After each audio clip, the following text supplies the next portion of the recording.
আমি একজন সৌদি প্রবাসীর বউ, সারাদিন সব কাজ করে রাতে স্বামীর সাথে একটু কথা বলি।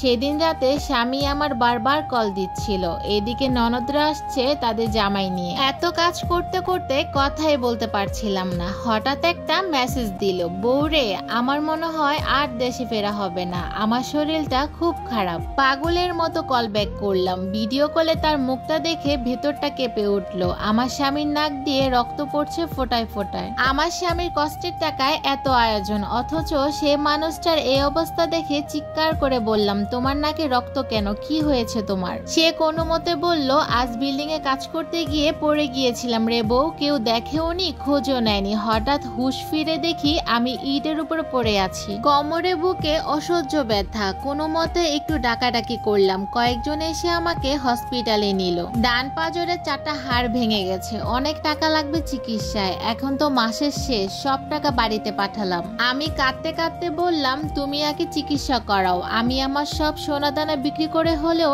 টাকা পাঠাবো। আমার কান্নায় মোটামুটি সবাই চলে আসে। আমি সবাইকে বললাম আমাকে একটু সাহায্য করতে। ননদরা মুখের উপরে বলল, এখন তাদের পক্ষে কিছু দেওয়া সম্ভব না, অথচ তাদের পড়াশোনা, বিয়ে, এমনকি সংসারটাও আমার স্বামীর টাকায় সাজানো। আমার শ্বশুর কিছু টাকা এনে আমাকে দেন। শাশুড়ি কান্না করতে করতে অসুস্থ হয়ে যান। আমি পাগল পাগল অবস্থায়। পরের দিন থেকে তার সাথে আর কোনোভাবেই যোগাযোগ করতে পারছিলাম না। ভেতরটা দুমড়ে মুচড়ে যাচ্ছিল। আল্লাহ এ কোন পরীক্ষায় ফেললেন। 3 দিন এত কল দিলাম, সে ধরেনি। তার রুমমেটকেও কল দিলাম, সেও কেটে দিল।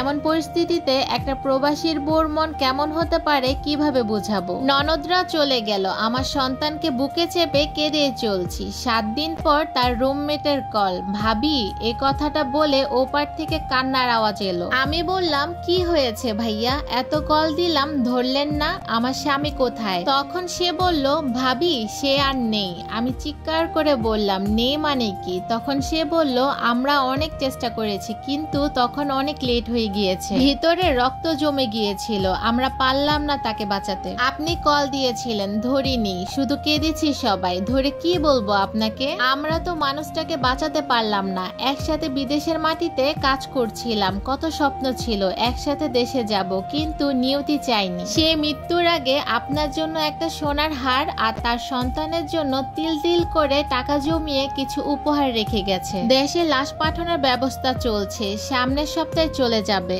আমি স্তব্ধ হয়ে যাই। আমার 2 বছরের মেয়ে এসে আমাকে বলছে, আম্মু কান্না করছো কেন, আব্বু কি বকেছে? এ কথা শুনে চিৎকার করে কেঁদে বলি, মারে, তোর আব্বা আর কোনোদিনও বকবে না, আর তোকে কোলে নিয়ে আদর করবে না, আর সে ঘরে এসে তোকে কোলে নিয়ে চুমু দিবে না। আমার কান্নায় শ্বশুর শাশুড়ি ছুটে আসেন, শাশুড়ি সেন্সলেস হয়ে যান। আমিও জানি না কখন মাটিতে পড়ে গিয়েছিলাম। পাড়া প্রতিবেশী এসে আমাদের হসপিটালে নেয়। 1 সপ্তাহ পর তার লাশটা দেশে আসে। হেঁটে গিয়েছিল মানুষটা। যাওয়ার আগের দিনও আমায় বলেছিল, বউ, এই বিছানায় আবার আমাদের মিলন হবে, আমরা আরেকটা সন্তান নিব, তুমি নিজের খেয়াল রাখবা। অথচ সেই মানুষটাই কফিনে করে লাশ হয়ে দেশে আসলো।